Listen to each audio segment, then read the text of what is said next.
I cannot take credit for these verses, if not for Ben Lesser, his persistence to forewarn the world, like one shouting from the rooftop, Zachor, remember. No, I cannot take credit for this literature. No, I am merely the delivery boy of a real-life story that needs to be told, that must be heard. Indeed, my words fall short.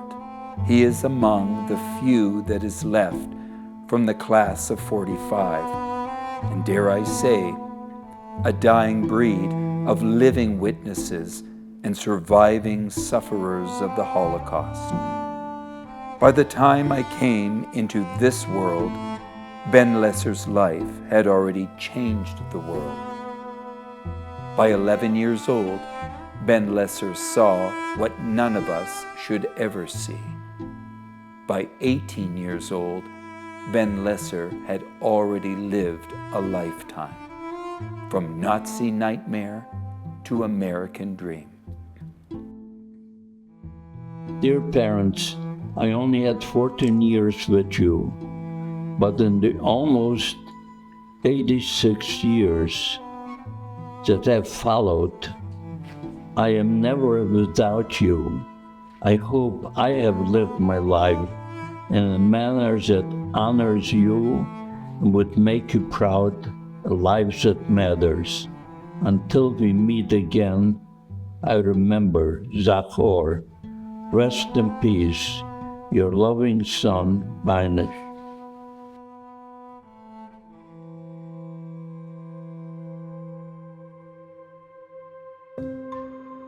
I'm the president and CEO of Jewish Nevada, and Jewish Nevada is Nevada's federation, Jewish Federation, and our mission is to build and sustain vibrant Jewish life and to take care of those in need. I am the general manager of the King David Memorial Chapel and Cemetery. We opened up this property in 2001, and we're part of the Palm Mortuary and Cemetery Market of Las Vegas. And I've been an employee for the company for almost 32 years. First of all, I'm a master's of Holocaust and Genocide Studies, and I'm certified to teach teachers professional learning through the Sperling Kronberg Mack Holocaust Resource Center. I have a foundation called Nevada Center for Humanity, where we use lessons of the Holocaust and we try to empower young people through stories from rescue during the Holocaust to be upstanders today. So the ADL is an anti-hate organization. Our mission is to stop the defamation of the Jewish people and secure justice and fair treatment for all. And we know that we can't fight one form of hate, such as anti-Semitism, without being an ally in fighting all forms of hate and bigotry. So, every day in and day out, we work within communities, being a voice of standing up and speaking up against hate and bias and bigotry. I first started in Holocaust education in Los Angeles, working for the Simon Wiesenthal Center Museum of Tolerance. My role here is as the library director of the Sperling Kronberg Mack Holocaust Resource Center, and also the educational specialist for the Nevada Governor's Advisory Council on education relating to the Holocaust. If you look back through what I went through, you realize that it was a group of choices. If I had chosen the wrong choice, it would have meant certain death. And that's when I realized that life is the sum of choices. And I'm convinced that people have to choose. They have these possibilities to make choices. A lot of people in simple life don't realize this. They just go along with living a life that has no meaning. But no, there is a purpose in life. You have to find the purpose. Everyone has a calling, a purpose, a reason to make a success in life. Or else you can just give up and fate will find you and you will die. My grandfather, Ben, first started speaking about his experiences in the Holocaust when I was in 5th grade. He came and spoke to my class. It was something that I invited him to do, not knowing much about what that experience was going to be like or what the details of the story were going to be. But most of all, I really didn't know that it was going to be the beginning of this new chapter of my grandfather's life that has led to him dedicating all of his energies to sharing and protecting the memory of the Holocaust. My father has such strength and will. Now he is 94 and he is more active than ever. He's working, he's researching, he's getting new information about what he could teach next to students about living a life that matters. Not only does he tell students his story, he tells students that they have choices in life. And with their choices, they could really live a life that matters. I picked up this book to read, and in the middle of the book, my last name is Pohl, and in the middle of the book, I ran into the administrator of the concentration camps, and his name was Pohl. And I was horrified by that, absolutely horrified by that. It was something that I needed to like ask him about if it was okay that he was dealing with me because of my last name. And he said, whatever you're doing, whatever this relative did, it's okay because you're doing something different. Regrettably, sadly, the Holocaust happened.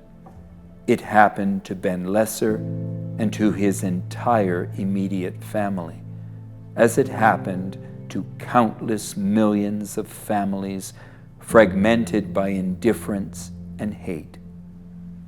Only that Ben Lesser lived to tell his story.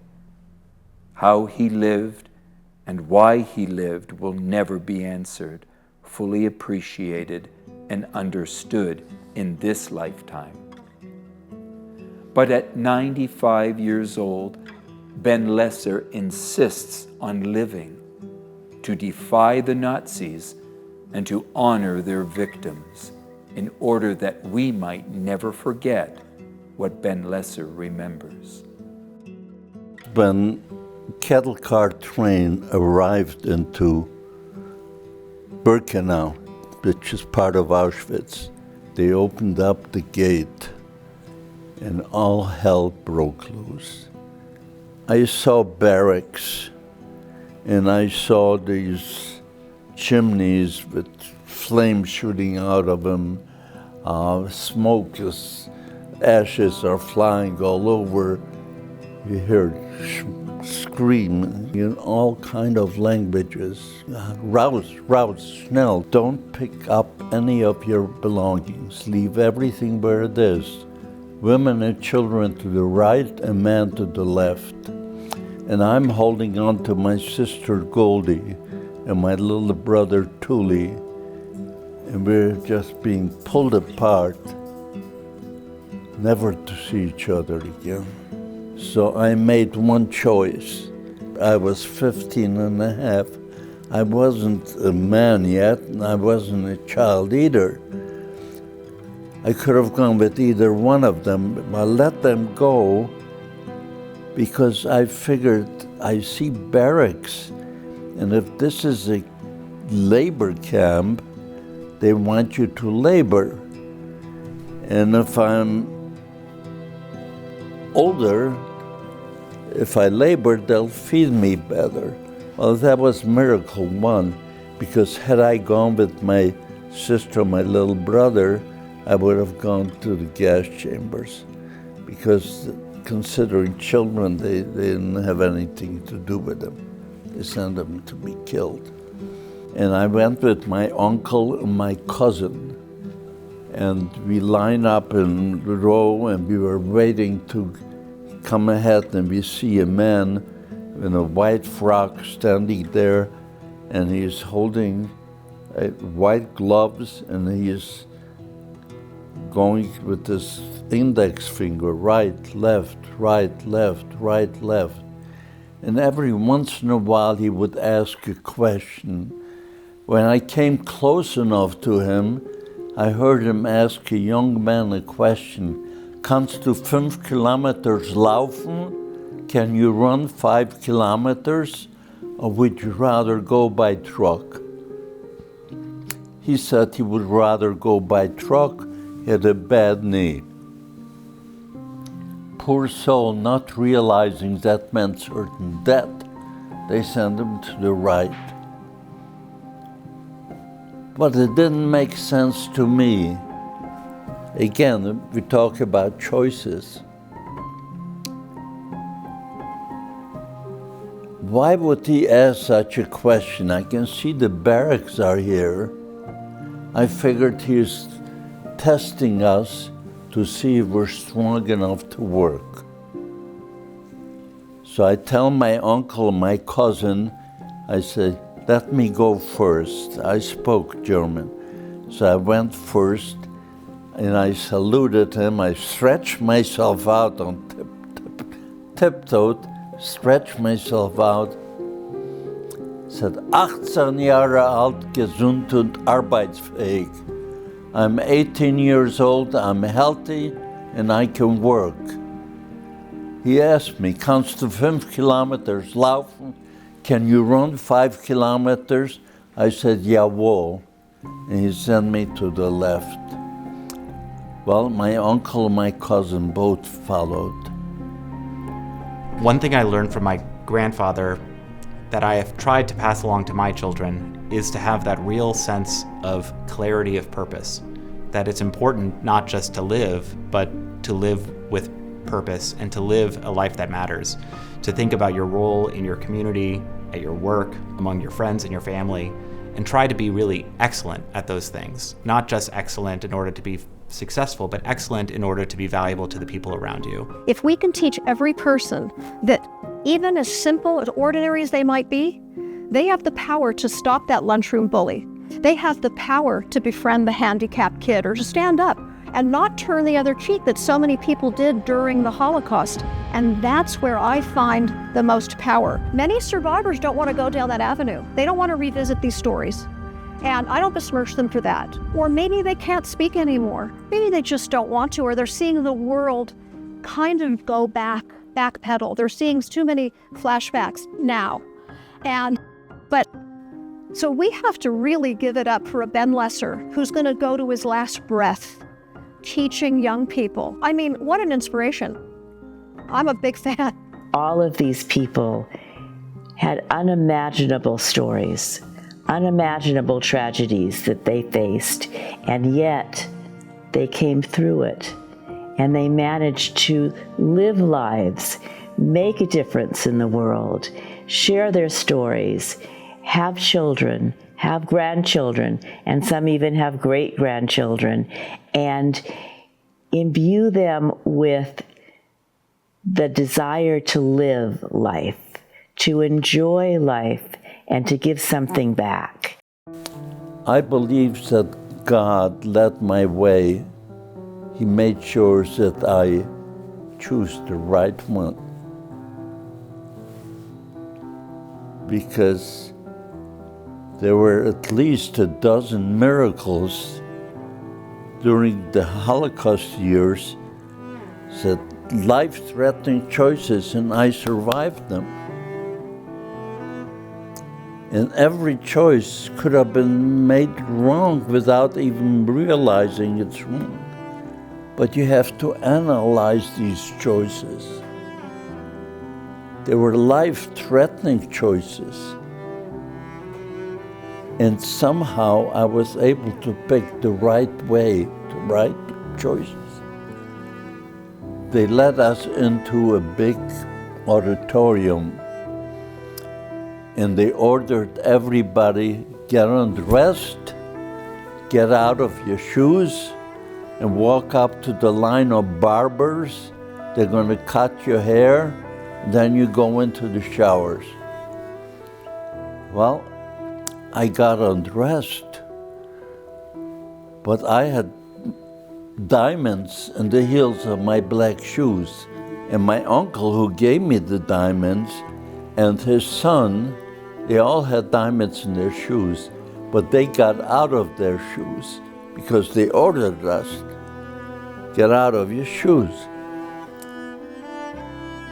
Well, I walk up to the barbers, picture this, naked, just wearing these black shoes, and no one said a word. They cut my hair. They weren't exactly gentle the way they were cutting. Clipped them all over my body. And then they sent me to the bathhouse. The guards were walking back and forth and looking at us, and it's like they were blinded. They didn't see my shoes.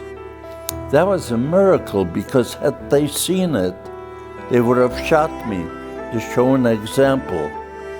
You disobeyed an order.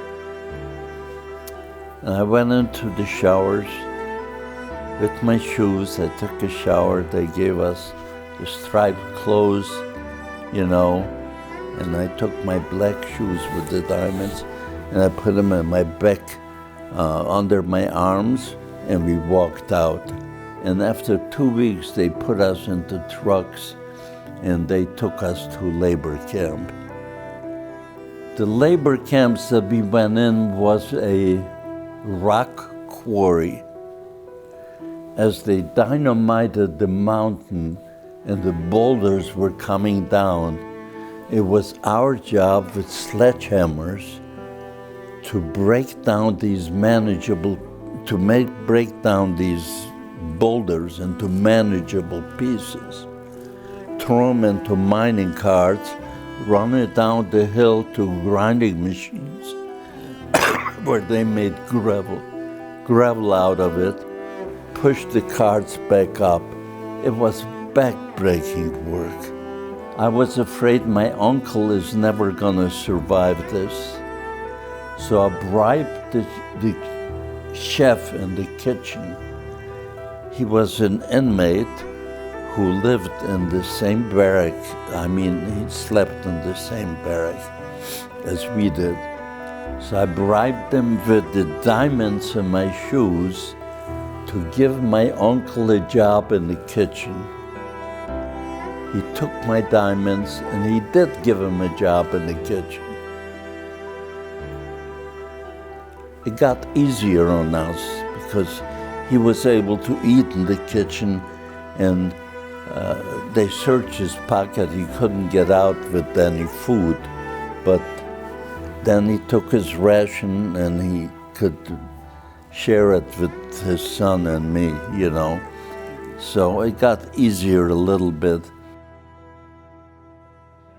As soon as he opened his mouth and started speaking, the students were enthralled. It was really amazing to see them. And then at the end, they all shook his hand and they were so respectful and so reverent towards him. And I could tell that it made a huge impact. And it's amazing how when they hear about it in my class, they're like, oh, you mean this is really true? I still am in contact with most of my kids on Facebook, and they tell me every day about the lessons that they teach their own kids, and the things that they say to their own kids that they know that they either got from Ben, or they got from me, or they got through me from Ben. It's just a constant, it's just something that will keep him alive forever. And if I can do that, that's so important to me. Afterwards, the next day, I had them write thank you letters to Mr. Lesser. The letters that I received from them were just incredible I see the Zahor pin every day. I just have to hold it, touch it, and your story stays with me. It's almost as if all of those stories of everyone that was murdered are held within that tiny pin, begging to be told. He told of lives and losses, swallowing the saltwater tears that threatened to spill over the edge, telling his story with a magical that kept even the most of us still. He knew something was happening, something was changing as the man in front of us brought out what he had previously been just text on the page to life. He was strong, he was brave, he dared to live with no regrets about who he was. And he was a hero. No, he is a hero. Thank you, Ben Lesser. Thank you for everything. You are truly inspirational. I learned that words filled with hate can change a nation. The Holocaust was caused by hateful words. I made a promise that I will not say anything hateful. Many who commit crimes blame their deprived childhoods. But Ben's childhood was also deprived. He came to America, no skills, no money, and not speaking the language. Yet he made a success with his life, and so can I. You inspired me to really know what a man was, and that was to act strongly for his family. Your love story with soulmate Jean touches our hearts, and your success as a professional businessman touches our minds. Hearts and minds together. We embrace you, Ben. Ben and all the other survivors that are speaking in schools are empowering these young people with this firsthand knowledge. There is no replacement for this power. It's also a very critical time in the world with our current state of affairs to make sure that we're pushing forward in increasing Holocaust education in our school district and throughout the world. We need to constantly have a means to be able to educate generation after generation what happened to make sure it doesn't happen again. You can listen to testimony, recorded testimony. You can listen to second generation and third generation survivors. And pretty soon that's what we'll be left with. And that'll be very good. But while we have survivors and we can have this gift, it's so powerful. There's a lot of opportunity for us to strengthen what's being provided to our students, an opportunity to see things like the Resource Center or Holocaust museums around the country and to enhance their education so that they can really visually see it instead of reading it in a textbook.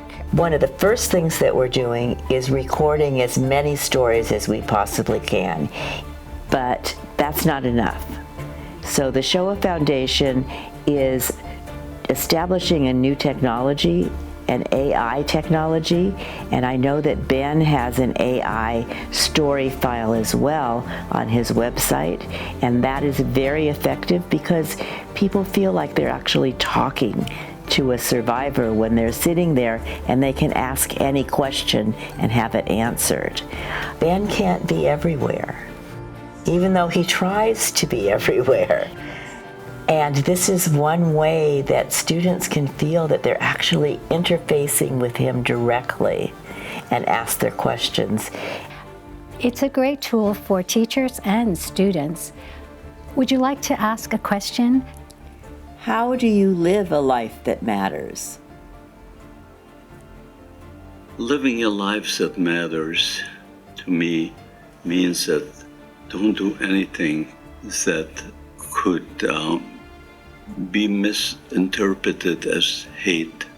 Respect other people and do the right things. Have a normal life. Love your family. Support your family. That's a life that matters.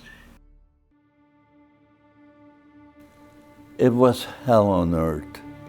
They had crazy gimmicks and crazy games. I can't even remember all of them. One of them was when you came out in the morning, you had to line up in rows of fives, and one of them would yell, Mütze abnehmen, head down. When you took down the hat, you had to make a sound like this. And if the sound was a little second late, they wanted to know who was late. Sometimes they would pull out anybody, whether it was him or not, and kill him just to show an example.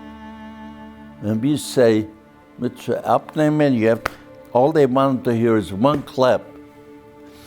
Crazy games like that, just to torture us.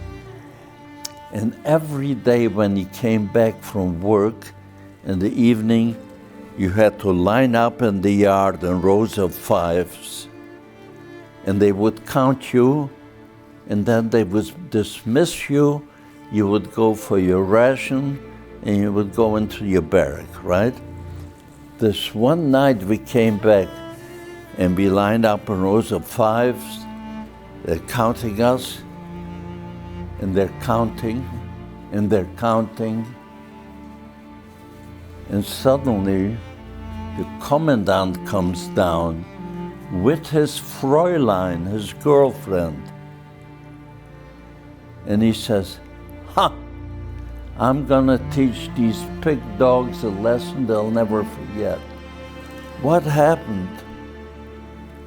3 inmates escaped. He ordered his henchmen to pull out every 10th person in line to receive 25 lashes. And as they're pulling out every 10th person in line, I can see my uncle is going to be 10. He was in front of me. So I push him behind me, and I took his place.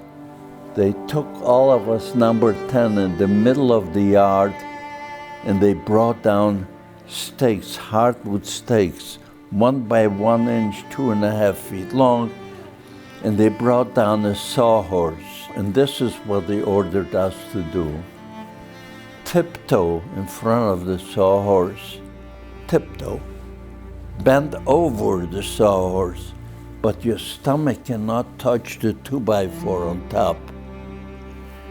Your heel cannot touch the ground. You tiptoe. One man was holding you, pulling your trousers tight. The other one started to hit, and you had to count out loud. If you miscounted, you start from 1 again. If your heel touches the ground, you start from 1 again. If your stomach touches the 2x4, you start from 1 again. I was number 4. There were 3 men in front of me. The first man goes up, tiptoes, bends over. Every time they hit him, you see a line of blood coming through the trousers. As they hit him, he starts to count, 1, 2, 3. Anyway, his heel touched the ground, he started again. He miscounted, start again, and again. Finally, he falls down. When he falls down, the commandant goes over, pulls out the revolver, and shoots him. His Fräulein goes over to him, gives him a hug and a kiss, like he just performed a heroic act. He killed a man. Number 2 went up, same way. No, impossible. He miscounted. He touched the ground. They touched the 2x4. He fell. The commandant goes over, kicks him in the face. Get up. He couldn't. He shoots him. So we have 2 dead bodies. Number 3 goes up. Number 3 was a little younger. And he also miscounted. And they start again and again, and it's almost impossible. He yells out, "Please have mercy on me. Don't kill me." The commandant looks at him. He says, "Come over here and face me." He stands up. He walks over toward him, and his knees gave out. And he falls. The minute he falls, pulls out the revolver and shoots him. The next person is Ben Lesser. Next in line. Tiptoe, bending over without touching the 2x4. One man is pulling my trousers, and I say to myself, Ben, this is it. If you want to live another 15 minutes, you better do exactly what you're told. No mistakes. And I remember counting 1, 2, 3, 4, 5, 6, 7. And every time there's blood, my skin being torn apart. Finally, 18, 19, 20, 21, 22, 23, 24, 25, I screamed out, I made it. 25, I made it.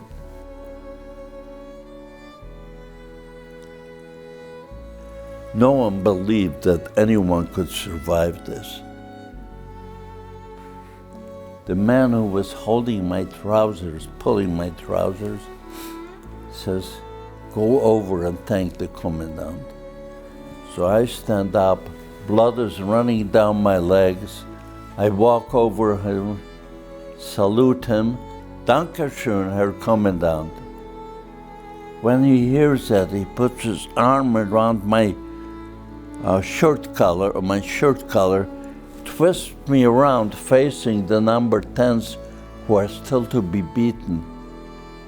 And he says, now I told you it could be done. If you do it like this, Junge, if you do it like this, young one, you have nothing to worry about. While this is going on, there's a commotion at the gate. They caught those 3 inmates who escaped. When the commandant saw that, just like a child who gets sick of a toy and throws it away, he tells us number 10s to go back to our original lines. He orders his henchmen to bring down a portable gallows, and we all had to watch while they were hanging each one individually. You couldn't recognize them, bloody black and blue, they beat them to hell. They pulled them in. I remember the third one as they put the noose around him. And he yelled out, Shema Yisrael, which is a Hebrew prayer. It's only 6 words before you die, if you can. When they heard it, they kicked the stool out from under him. They wouldn't let him complete the last 2 words. My grandfather was a survivor of Auschwitz, and I don't speak about it a great deal because my grandfather never spoke about it. And I often say that there are 2 kinds of survivors. He was very fortunate to survive, but the atrocities of the Holocaust were far too great for him to speak about and to recount. And then there are people like Ben who make it their life's mission to speak about and to educate about the Holocaust. And I just have so much admiration for him and the incredible work that he's doing. I heard of a speaker who talks about the Holocaust. Now, I'm Jewish. My mother lost 5 brothers and sisters in the Holocaust, and so I know of the hardship and how my mother grieved for many years over not being able to save more for siblings. And I read his book, and I was so amazed and infatuated with this man, and I got to be friends with him. So I wanted to help Ben and see if I could do something for him. And of course, all the work I've done with Ben, I always considered a labor of love, because when I think what he sacrificed in life, had a childhood that is unbelievable. nothing but horror, losing his family.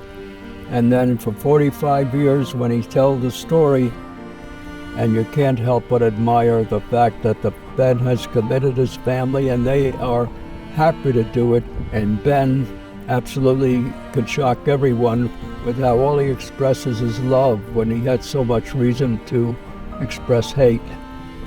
Love your neighbor like yourself. That tells you all.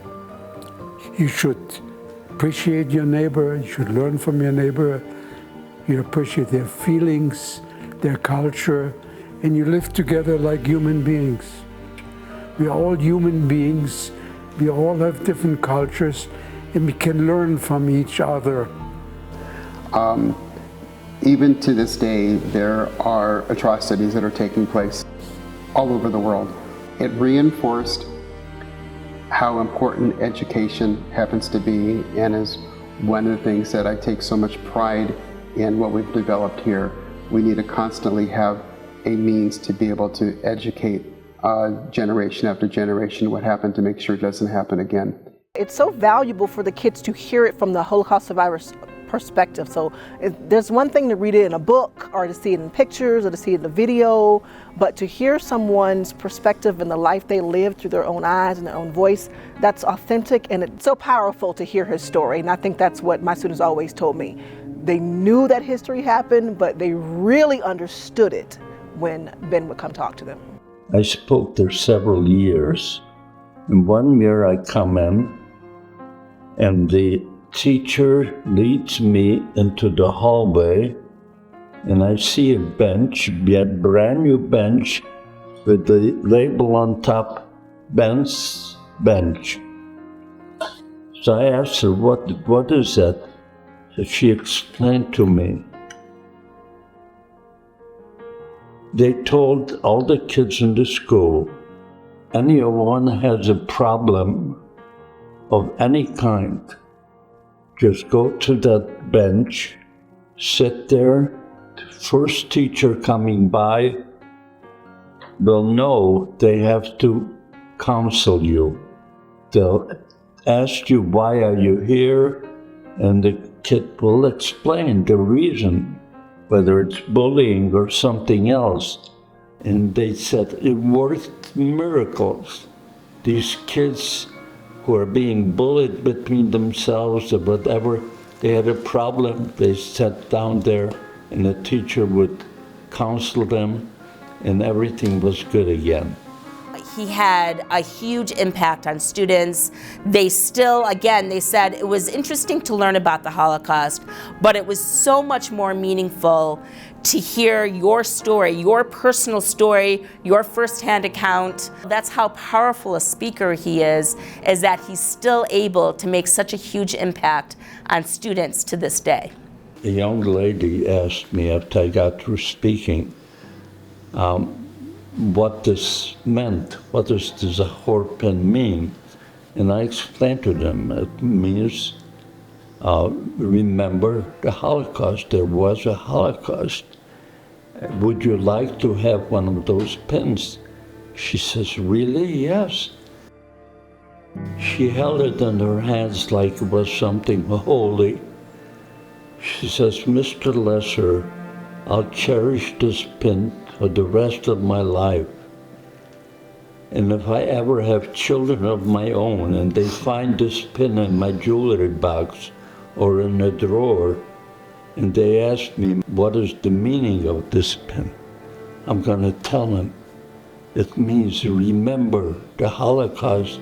There was a Holocaust, and I listened to a survivor of the Holocaust. This, to me, made a big impression. Of course, from that point on, I went out and I manufactured Zahor pins, and we gave them out by the thousands, now over 1 million. The idea is we would love to give out 6 million to compensate for the 6 million silenced voices. It's so very important.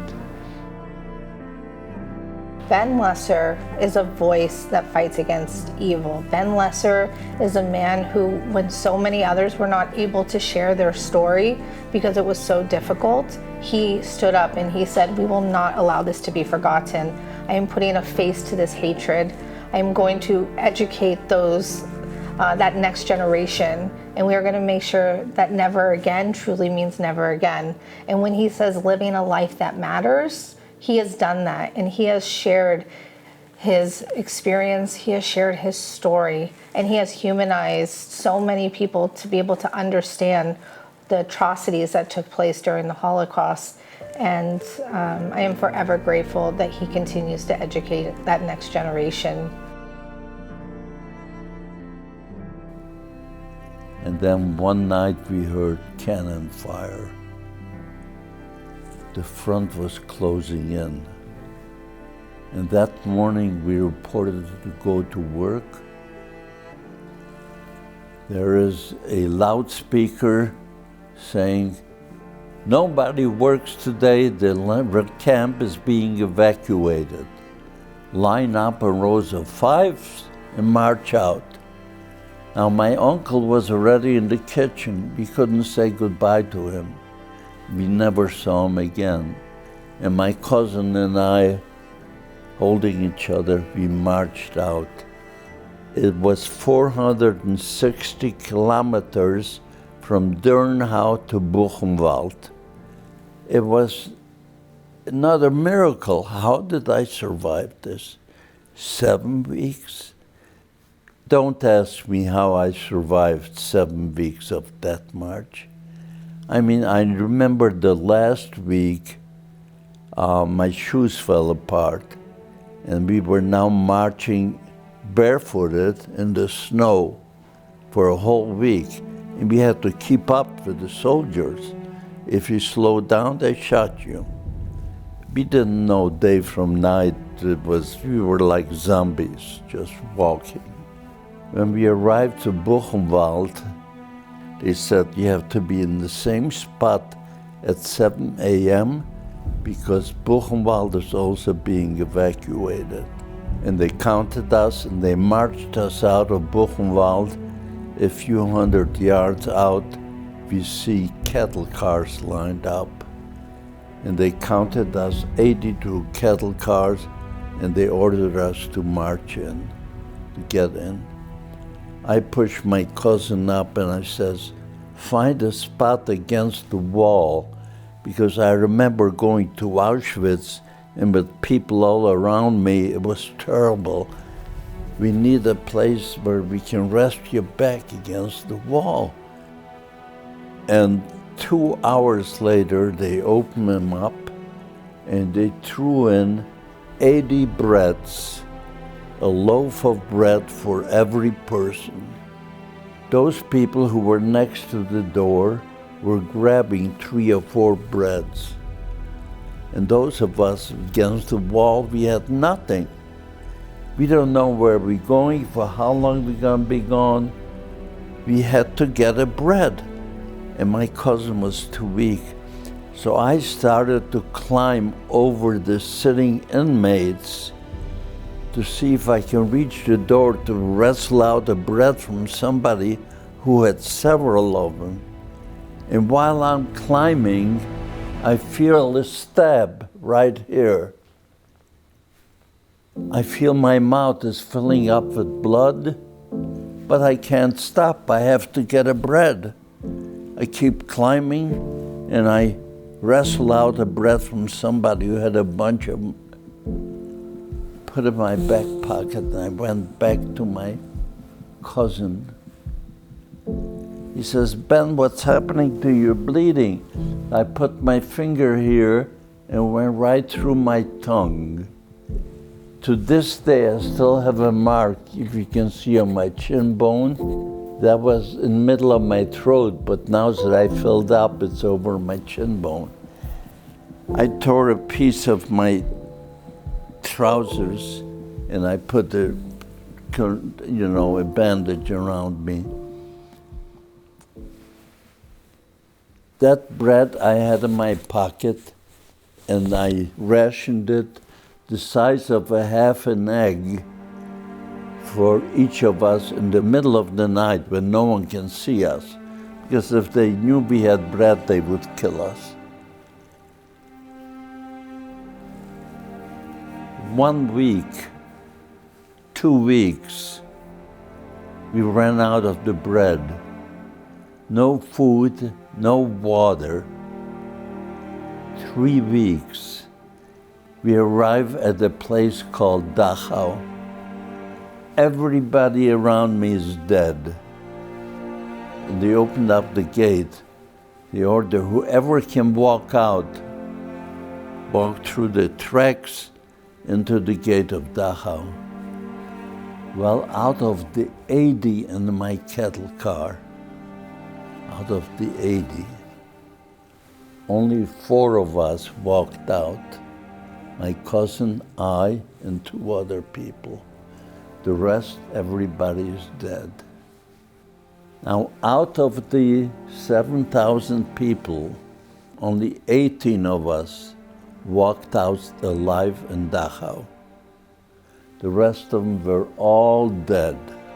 I don't know how I survived this. This was another miracle.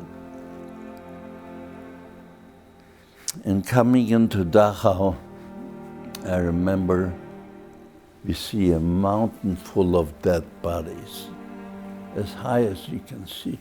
And they put me and my cousin in one of the barracks next to these bodies. We lay there 1 day, 2 days. At the end of 2 days, we hear, Befreiung, Befreiung, Americans, liberation, liberation. What? I tell my cousin, come on, let's go out and see what's going on.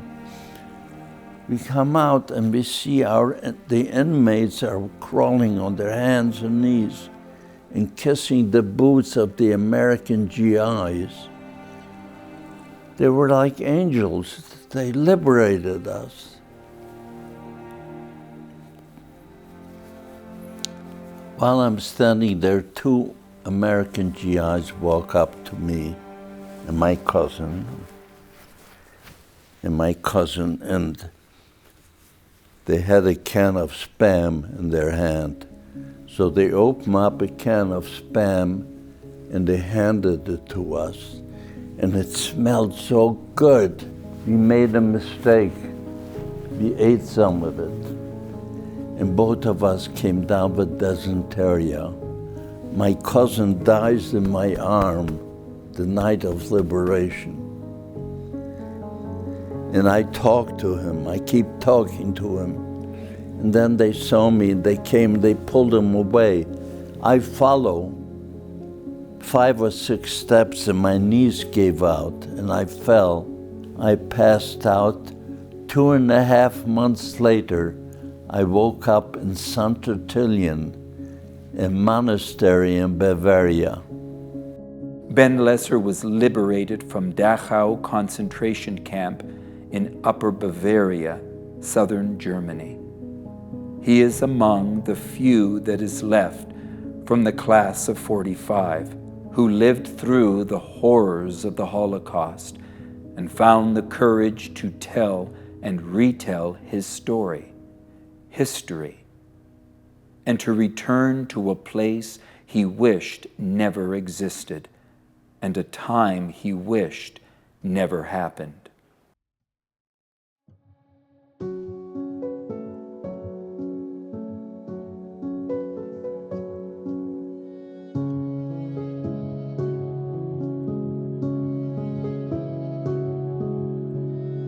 We were in Auschwitz together as a family. My father took all of us.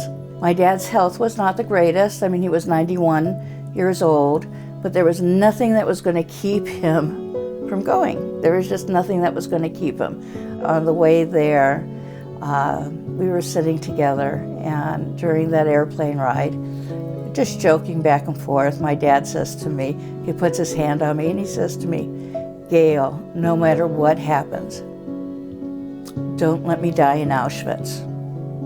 Now for us, sitting there talking together, it was a little bit of a giggle. But on the other hand, it hit so hard in my heart, and I said, Dad, don't worry. No matter what, that will never happen. But the visit to Auschwitz was really quite incredible. It just brought us closer, being able to experience this together. My husband, Michael, who's not alive anymore, he passed from multiple sclerosis 4 years ago. My husband was in a wheelchair at the time, and there's so much walking.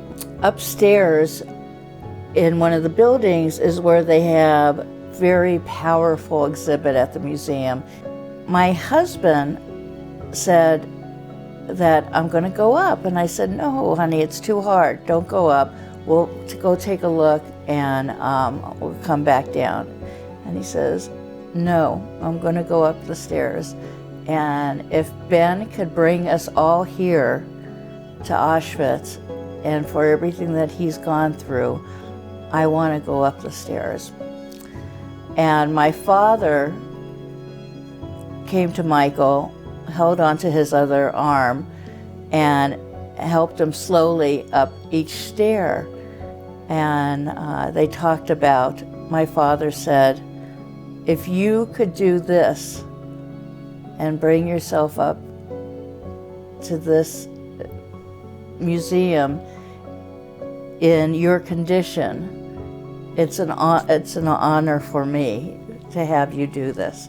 So the two of them walked through it arm in arm. It was one of the magical moments in my life. My two incredible, powerful men that I looked up to my husband very much, and I look up to my father very much. And it was one of the most touching moments of my life. I'll never forget, we went to visit the cemetery, and it was such a beautiful sight. My dad said Kaddish, and he talked to his parents, and it was so beautiful and so touching as he spoke to his parents and told them how proud they would be of their great-great-grandchildren and how many little babies have been born into the family and how well all the families are doing and thriving. And he promised his parents that they will never be forgotten. When I hear my father say that, I have to make sure that it's never going to be forgotten. These people did not die in vain. And my dad survived, and my Auntie Lola survived to be able to have this family live on.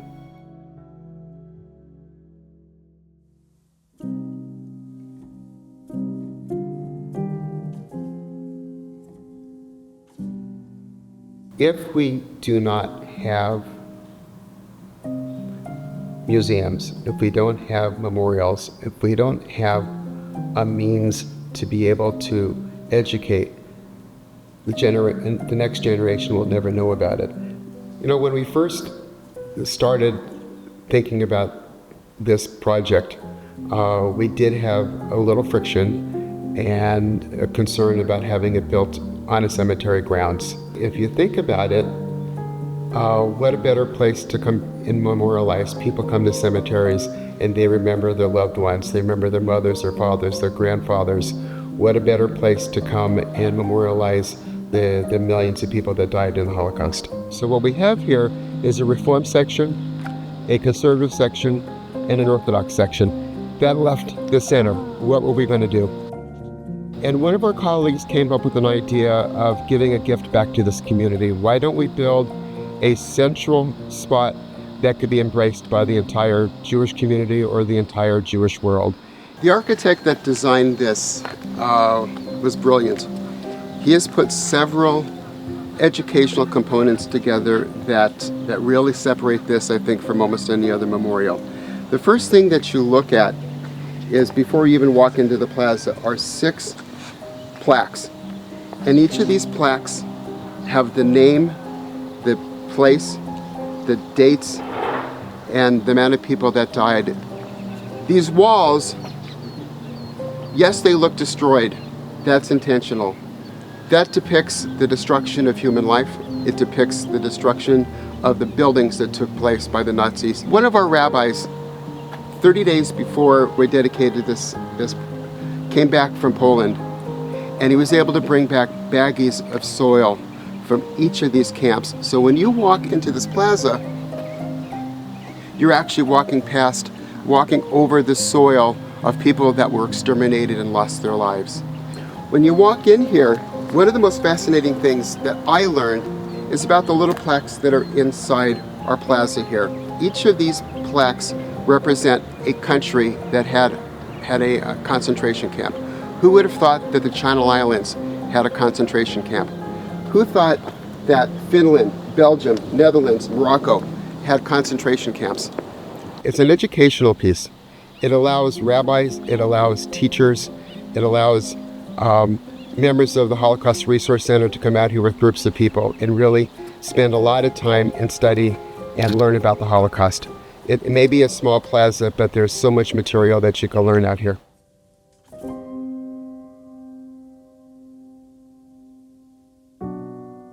The Holocaust is not political. Anti-Semitism, hatred, bigotry, it's not political. It's not about the left or the right. It's about how do we stand up and make sure that these stories are told and never forgotten.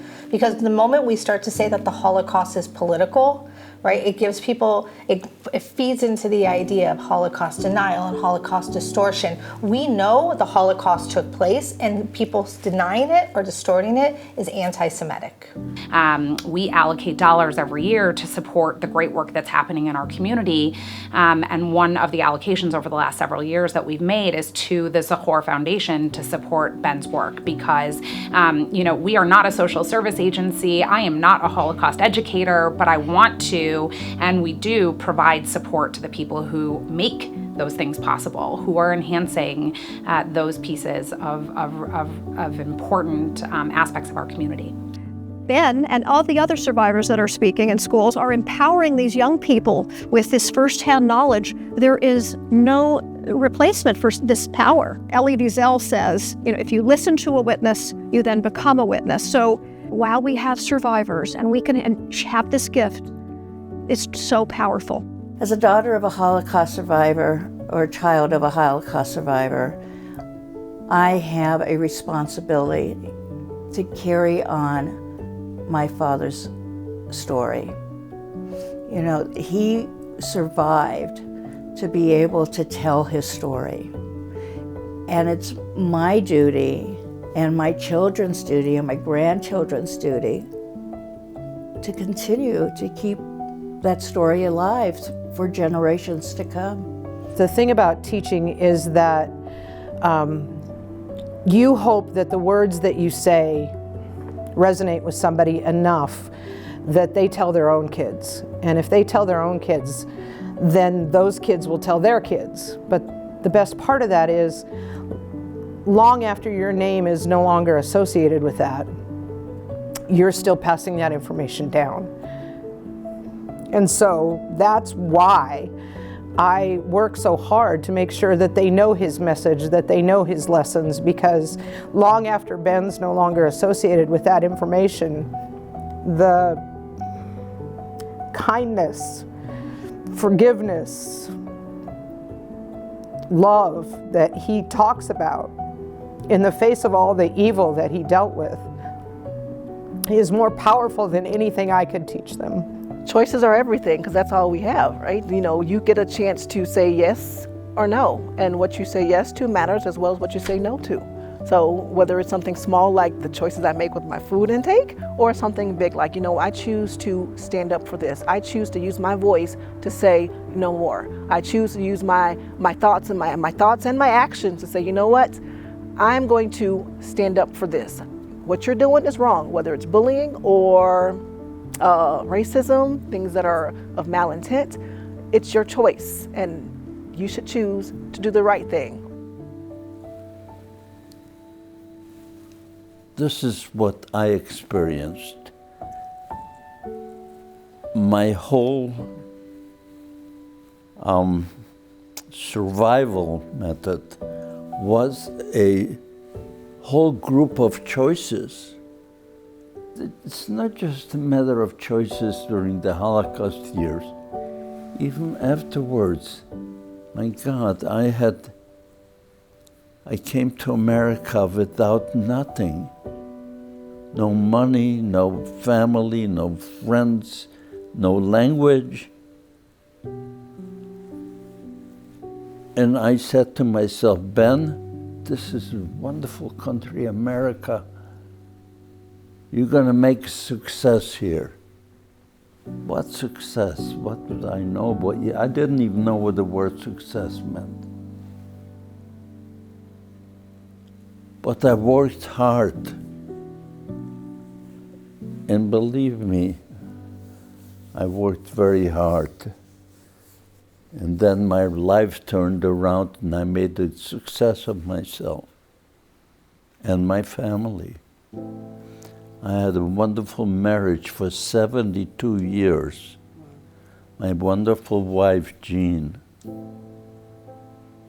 She passed away last April, by the way. 72 years. And I realized that life is the sum of choices. While individuals can't always choose what happens to them, but whether it's a crisis or calamity, people can choose to either let it ruin their lives or learn from it and move forward. It's essential to understand the consequences of personal choices. It's possible to let tragedy or trauma become a reason to stop living. But it's also possible to live through extreme circumstances and commit to a life that has meaning, a life that matters.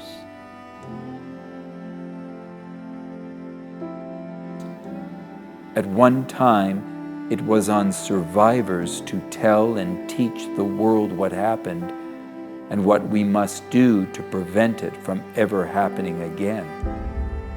Today, it is on us, you and me, to tell and teach the world what happened and what we must do to prevent it from ever happening again. Today, it is on us to promote values, to prevent violence, and to protect the future from history's faults and failings. May we take to heart the remembrances of Ben Lesser's times as a forewarning in our present time, so as not to be off guard this time, as so many were in that time. Shalom.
I could write a letter to the world, I'd say I'm sorry for the damage that we've done.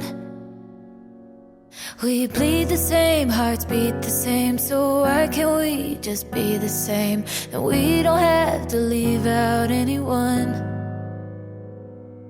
If I could send a message to the world, I'd say I can't believe how far we've fallen down. When people stand in silence, just ignoring all the violence, then maybe now it's time that we speak out. Hello, hey, it's time to say goodbye. Take the darkness and step into the light. 'Cause when we all come together and decide that we will never ever hate again, then love will be stronger in the end.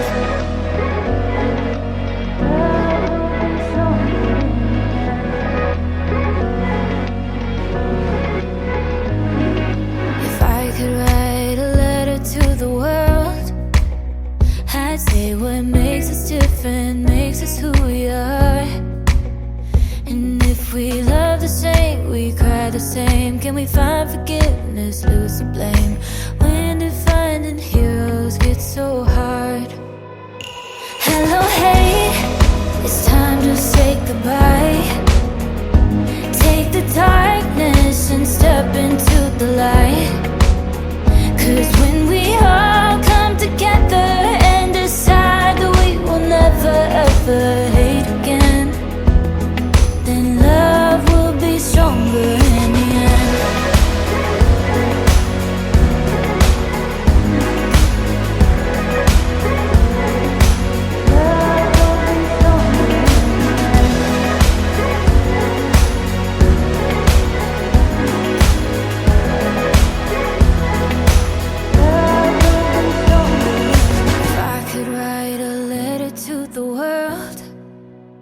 I'd say I'm sorry for the damage that we've done. So if we bleed the same, hearts beat the same, then why can't we just be the same? If I could send a message to the world, if I could write a letter to the world.